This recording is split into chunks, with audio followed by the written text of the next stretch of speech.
Hello and welcome back to MNB EduHub. আজি আমি আকৌ তোমালোকৰ আগত উপস্থিত হৈছো প্ৰি-বোৰ্ড এক্সামিনেশ্যন 2024-25 ৰ বঙাইগাঁও জিলাৰ সোশিয়েল সায়েন্স বিষয়ৰ কোৱেশ্চন পেপাৰ লৈ আজিৰ ভিডিঅ'ত আমি তোমালোকৰ লগত ইয়াৰ যি এমসিকিউ কোৱেশ্চনছ আছে হেবিলাক ডিসকাস কৰিম। তোমালোকে যদি চেনেলটোলৈ পোন প্ৰথমবাৰৰ বাবে আহিছা চেনেলটো সাবস্ক্ৰাইব কৰি ল'বা আৰু নোটিফিকেশনটো অন কৰি ৰাখিবা। প্ৰথমটো প্ৰশ্ন অসম প্ৰদেশখন গঠন হৈছিল আৰু শুদ্ধ উত্তৰটো হ'ব অপশন এ যেটো আছে হেতু 7 ফেব্ৰুৱাৰী 1874 চনত। 2 নম্বৰ প্ৰশ্ন 1911 চনৰ 12 ডিসেম্বৰ তাৰিখে দিল্লীত অনুষ্ঠিত ৰাজ অভিষেক অনুষ্ঠানত তলত দিয়া কোনকেইটা সিদ্ধান্ত ঘোষণা কৰা হৈছিল?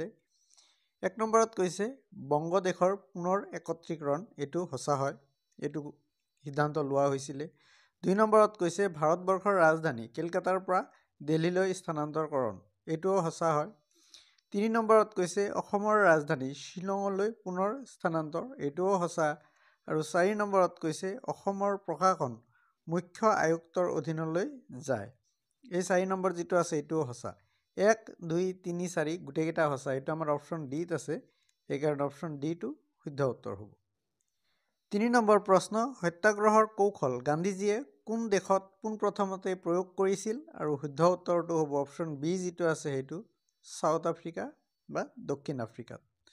4 নম্বৰ প্ৰশ্ন চৌৰি চৌৰাত হোৱা হিংসাত্মক ঘটনাৰ ফলস্বৰূপে স্থগিত হোৱা আন্দোলনটো হল, আৰু শুদ্ধ উত্তৰটো হ'ব অপশন বি যেটো আছে হেতু অসহযোগ আন্দোলন। 5 নম্বৰ প্ৰশ্নত তলত শুদ্ধ বিকল্পটো বাছি উলিওৱা। ইয়াতে এ যেটো অংগ আছে ইয়াৰ লগত বি অংগটো আমাৰ মিলাব লাগে। ঠিক আছে, 1 নম্বৰত সঞ্জীৱনী দিয়া আছে, সঞ্জীৱনীটো আমাৰ কৃষ্ণ কুমাৰ মিত্ৰ যেটো আছে হেতুৰ লগত মিল খাব, এ টো 3 লগত মিল খাব। হিতবাদী যেটো আছে এটো আমাৰ যোগেন্দ্ৰনাথ বিদ্যাভূষণ যেটো আছে বি টো 4 লগত মিল খাব। সি যেটা আছে যুগান্তৰ যেটো আছে এটো আমাৰ ভূপেন্দ্ৰনাথ দত্ত 1 লগত মিল খাব। আৰু ডিত আছে সন্ধ্যাটো ব্ৰহ্ম বান্ধৱ উপাধ্যায় যেটো আছে 2 এটোৰ লগত মিল খাব। ঠিক আছে, আৰু এটো সিকুৱেন্সত আমাৰ অপশন এ ত আছে, এই কাৰণে অপশন এ টো শুদ্ধ উত্তৰ হ'ব। 6 নম্বৰ প্ৰশ্ন তলৰ কোনবোৰ কাৰ্য অসহযোগ আন্দোলনৰ নীতিবাচক দিশ? এইটো আমাক সুধিছে। অপশন এ দিছে আমাৰ বিধানমণ্ডল বৰ্জন, এইটো হয় নীতিবাচক দিশ। সি নম্বৰত দিছে আদালত বৰ্জন, এইটোও হয়। আৰু ডি নম্বৰত দিছে আমাৰ চৰকাৰী শিক্ষা অনুষ্ঠান বৰ্জন, ডি নম্বৰ এইটোও হয়। অপশন এ সি আৰু ডি এইটো আমাৰ শুদ্ধ হ'ব, আৰু এইটো অপশন আমাৰ ইয়াতে দিয়া হোৱা নাই। ঠিক আছে, ইয়াৰে ৰাইট এনসাৰটো এ বি সি আৰু ডি হ'ব। বুজি পাইছা তো? ইয়াতে আমাৰ যেটো অপশন দিছে সেইখিনি অলপ খেলি মেলিকে দিয়া আছে। 7 নম্বৰ প্ৰশ্ন শুদ্ধ অশুদ্ধ নিৰ্ণয় কৰা। এত দিছে 1931 চনত লণ্ডনত দ্বিতীয় ঘূৰণীয় মেজমেল অনুষ্ঠিত হৈছিল, এই এ নম্বৰ উক্তি যেটো আছে এইটো সঁচা হয়। আৰু বিত কৈছে ব্ৰিটিছ প্ৰধানমন্ত্ৰী ৰামছে মেকডনাল্ডে 1932 চনত সাম্প্ৰদায়িক বাটোৱাৰাৰ কথা ঘোষণা কৰিছিল, এই যেটো আছে এইটোও সঁচা হয়। ঠিক আছে, এ আৰু বি উভয়ে শুদ্ধ, এইটো আমাৰ অপশন ডি ত আছে, এই কাৰণে অপশন ডি টো শুদ্ধ উত্তৰ হ'ব। 8 নম্বৰ প্ৰশ্ন নাটাল ইণ্ডিয়ান কংগ্ৰেছ কোনে গঢ়ি তুলিছিল? আৰু ইয়াৰ শুদ্ধ উত্তৰটো হ'ব অপশন এ যেটো আছে সেইটো মহাত্মা গান্ধী, আৰু মহাত্মা গান্ধীয়ে এইটো দক্ষিণ আফ্ৰিকাত গঠন কৰিছিল। কুৱেশ্যন 9 তলৰ শুদ্ধ বিকল্পটো বাছি উলিওৱা। ইয়াতে আমাৰ এ নম্বৰ অপশনত দিছে সাইমন কমিশ্যন, সাইমন কমিশ্যন গঠন হৈছিল 1928 চনত, এইটো 3 লগত মিল খাব। বিত দিয়া আছে পূৰ্ণ স্বৰাজ দিৱস, এইটো 4 লগত মিল খাব 1929 চনত। তাৰপিছত জালিয়ানৱালাবাগৰ হত্যাকাণ্ড এইটো 1919 চনত 2 লগত মিল খাব। ক্ৰিপছ মিছন যেটো আছে এইটো 1942 চনৰ হয়। ঠিক আছে, আৰু এই সিকুৱেন্স থকা আমাৰ অপশন বি ত আছে, এই কাৰণে অপশন বি যেটো আছে এইটো শুদ্ধ উত্তৰ হ'ব। 10 নম্বৰ প্ৰশ্ন দাস প্ৰথা অসমত নিষিদ্ধ কৰা হৈছিল, আৰু শুদ্ধ উত্তৰটো হ'ব অপশন বি 1843 চনত। 11 নম্বৰ প্ৰশ্ন ফুলগুৰিৰ কৃষক বিদ্ৰোহৰ মূল কাৰণ আছিল, আৰু ইয়াৰে 1 নম্বৰ যেটো আছে ব্ৰিটিছৰ ভূমি ৰাজহ বৃদ্ধি, এইটো আমাৰ শুদ্ধ হ'ব, ই এটা কাৰণ হয়। আৰু 3 নম্বৰত যিটো দিছে ব্ৰিটিছে আফু খেতি সম্পূৰ্ণৰূপে বন্ধ কৰিছিলে। এই দুটা হ'ল ফুলগুৰিৰ কৃষক বিদ্ৰোহৰ মূল কাৰণ। 1 আৰু 3 এইটো অপশ্যন আমাৰ বিত আছে, সেইকাৰণে অপশ্যন বিটো শুদ্ধ উত্তৰ হ'ব।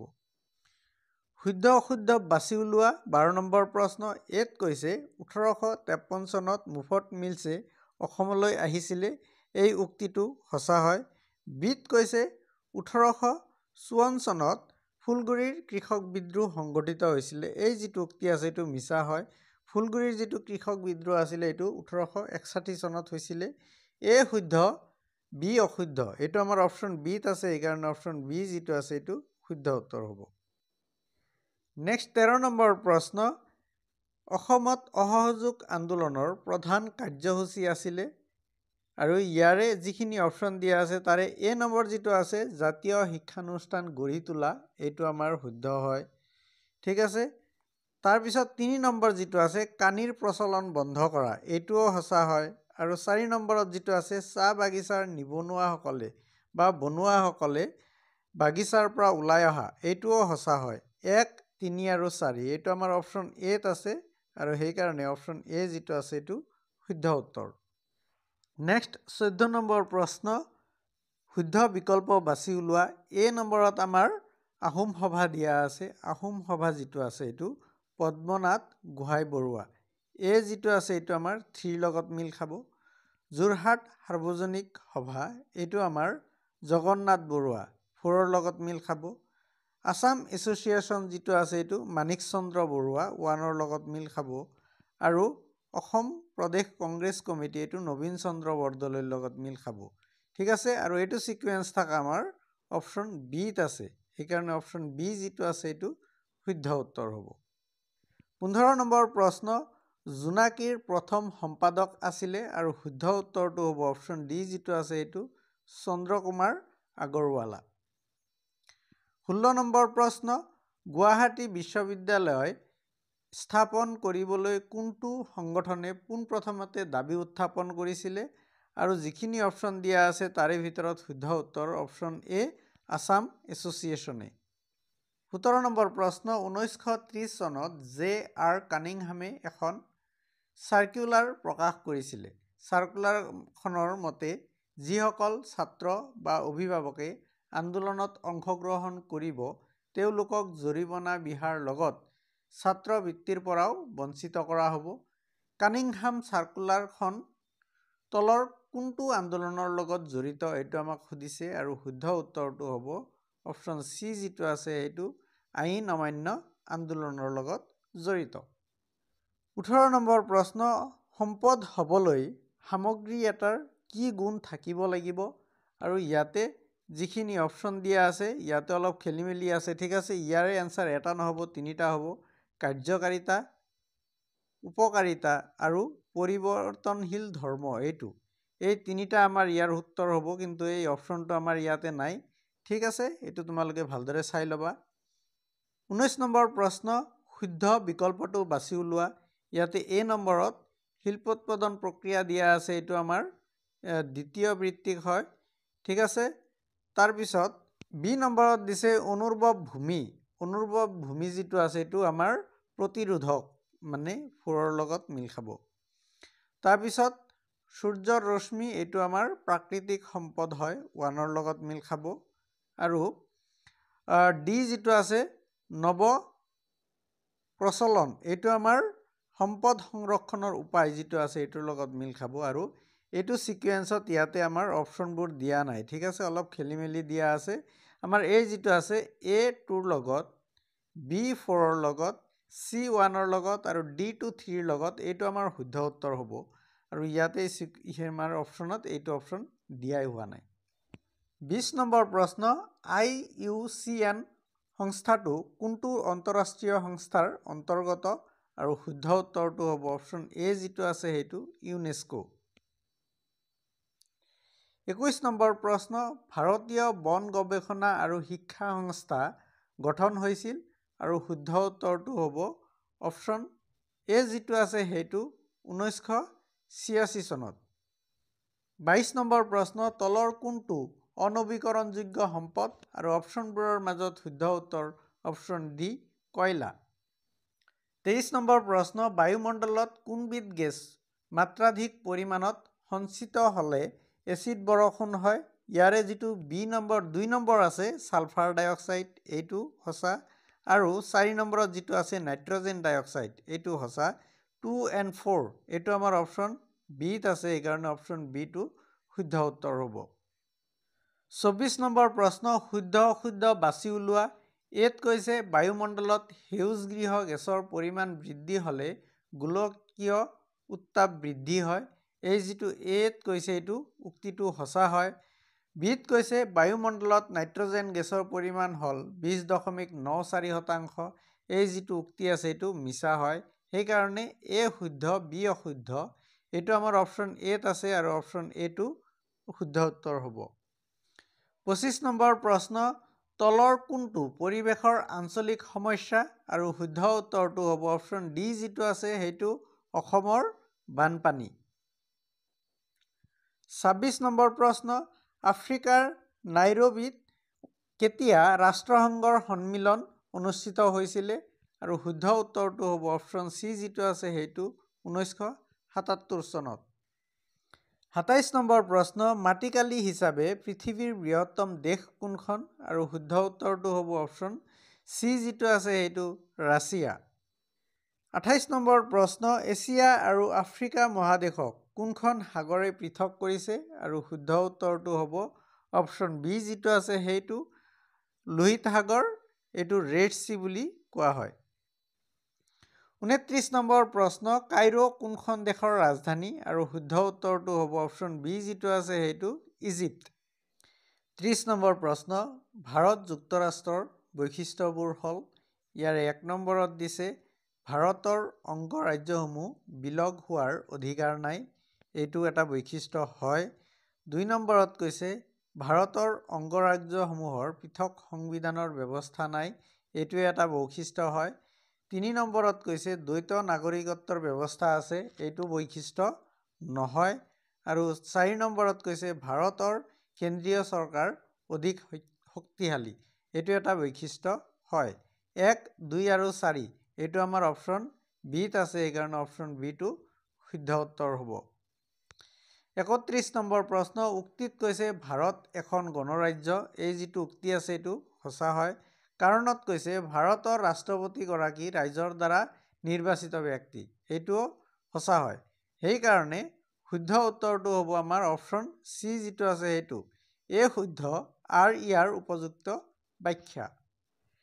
32 নম্বৰ প্ৰশ্ন, ভাৰতবৰ্ষৰ সংসদীয় গণতন্ত্ৰৰ ধাৰণাটো কোনখন দেশৰ সংবিধানৰ পৰা অনুকৰণ কৰা হৈছে? আৰু শুদ্ধ উত্তৰটো হ'ব অপশ্যন বি যিটো আছে এইটো ইংলেণ্ড। 33 নম্বৰ প্ৰশ্ন, মুদ্ৰাৰ ক্ৰম বিকাশৰ পৰ্যায় কেইটা হ'ল? আৰু শুদ্ধ উত্তৰটো হ'ব অপশ্যন এ যিটো আছে সেইটো, কাৰণ প্ৰথমতে আমাৰ বিনিময় প্ৰথা, তাৰপিছত জন্তুমান, তাৰপিছত অমুদ্ৰিত ধাতুমান, তাৰপিছত ধাতুমান আৰু শেষত কাগজী মুদ্ৰা। 34 নম্বৰ প্ৰশ্ন, তলৰ কোনটো মুদ্ৰাৰ বৈশিষ্ট্য? ইয়াতে 1 নম্বৰত যিটো আছে সাধাৰণ গ্ৰহণযোগ্যতা, এইটো মুদ্ৰাৰ বৈশিষ্ট্য হয়। তাৰপিছত তাৰল্য গুণ, এইটোও মুদ্ৰাৰ বৈশিষ্ট্য হয়। 3 নম্বৰত দিছে হস্তান্তৰযোগ্য, এইটোও মুদ্ৰাৰ বৈশিষ্ট্য হয়। 4 নম্বৰত কৈছে বিভাজনীয়, এইটোও মুদ্ৰাৰ বৈশিষ্ট্য হয়। 1, 2, 3, 4 গোটেইকেইটা মুদ্ৰাৰ বৈশিষ্ট্য, সেইকাৰণে অপশ্যন ডি যিটো আছে এইটো শুদ্ধ উত্তৰ। 35 নম্বৰ প্ৰশ্ন, শুদ্ধ বিকল্পটো বাছি উলিওৱা। এ নম্বৰত দিছে বেংক অৱ ভেনিচ, এইটো আমাৰ ইটালীৰ বেংক হয়, এইটো 3 লগত মিল খাব। ৰিস্ক বেংক যিটো আছে এইটো পুৰণি কেন্দ্ৰীয় বেংক 4 লগত মিল খাব। RBI এইটো 1935 চনত স্থাপন কৰা হৈছিলে। নাবাৰ্ড যিটো আছে ইয়াৰ হেডকোৱাৰ্টাৰটো মুম্বাইত আছে। ঠিক আছে, এইটো সিকুৱেন্সত থকা আমাৰ অপশ্যন বিত আছে, এইকাৰণে অপশ্যন বি যিটো আছে এইটো শুদ্ধ উত্তৰ। 37 নম্বৰ প্ৰশ্ন, চিডবিৰ মুখ্য কাৰ্যালয় ক'ত অৱস্থিত? আৰু ইয়াৰ শুদ্ধ উত্তৰটো হ'ব অপশ্যন চি লক্ষ্ণৌত। 37 নম্বৰ প্ৰশ্ন, ৰাষ্ট্ৰসংঘ দিৱস কোন তাৰিখে পালন কৰা হয়? আৰু শুদ্ধ উত্তৰটো হ'ব অপশ্যন চি 24 অক্টোবৰ তাৰিখে। 38 নম্বৰ প্ৰশ্ন, ৰাষ্ট্ৰসংঘৰ চন্দত থকা অনুচ্ছেদৰ সংখ্যা কিমান? আৰু শুদ্ধ উত্তৰটো হ'ব অপশ্যন চি 111খন। 39 নম্বৰ প্ৰশ্ন, আন্তৰ্জাতিক ন্যায়ালয়ৰ ন্যায়াধীশৰ সংখ্যা কিমান? আৰু শুদ্ধ উত্তৰটো হ'ব অপশ্যন চি 15জন। 40 নম্বৰ প্ৰশ্ন, সেৱাখণ্ডৰ উদ্যোগৰ বাবে তলৰ কোনটো বিকল্প শুদ্ধ? ইয়াৰে এ নম্বৰ যিটো বিকল্প আছে, পৰ্যটন উদ্যোগ, হোটেল ব্যৱসায় আৰু বাণিজ্য, এইটো হ'ল আমাৰ সেৱাখণ্ডৰ উদ্যোগৰ ভিতৰত পৰে আৰু এইটোৱে ৰাইট এনচাৰ হ'ব। 41 নম্বৰ প্ৰশ্ন, সংবিধান সভাৰ প্ৰথম বৈঠক অনুষ্ঠিত হৈছিলে আৰু শুদ্ধ উত্তৰটো হ'ব অপশ্যন বি যিটো আছে সেইটো 9 ডিচেম্বৰ 1946 চনত। 42 নম্বৰ প্ৰশ্ন, চেক হ'ল আৰু শুদ্ধ উত্তৰটো হ'ব অপশ্যন বি অবিহিত মুদ্ৰা। 43 নম্বৰ প্ৰশ্ন, অসম চিকিৎসা মহাবিদ্যালয় স্থাপন হৈছিলে আৰু শুদ্ধ উত্তৰটো হ'ব অপশ্যন এ যিটো আছে এইটো 3 নৱেম্বৰ 1947 চনত। 44 নম্বৰ প্ৰশ্ন, তলৰ কোনটো প্ৰাকৃতিক সম্পদ? আৰু অপশ্যনবোৰৰ মাজত শুদ্ধ উত্তৰটো হ'ব অপশ্যন চি যিটো আছে এইটো সৌৰ শক্তি। 45 নম্বৰ প্ৰশ্ন, গোলকীয় উত্তাপ বৃদ্ধিত আটাইতকৈ বেছি অৰিহণা যোগোৱা গেছবিধ হ'ল আৰু শুদ্ধ উত্তৰটো হ'ব অপশ্যন এ যিটো আছে এইটো কাৰ্বন ডাই অক্সাইড। ডিয়াৰ ষ্টুডেণ্টছ, এইখিনিয়ে আছিলে আমাৰ প্ৰি-বোৰ্ড এক্সামিনেশ্যন 2024-25ৰ বঙাইগাঁও জিলাৰ ছ'চিয়েল ছায়েন্স বিষয়ৰ কুৱেশ্যন পেপাৰ, য'ত আমি তোমালোকৰ লগত 45টা MCQ কুৱেশ্যনছ ডিছকাছ কৰিলোঁ। তোমালোকৰ যদি ভিডিঅ'টো ভাল লাগিছে তেতিয়াহ'লে লাইক, কমেণ্টছ আৰু শ্বেয়াৰ নিশ্চয় কৰিবা। আজিৰ কাৰণে ইমানতেই সামৰিছোঁ। ধন্যবাদ।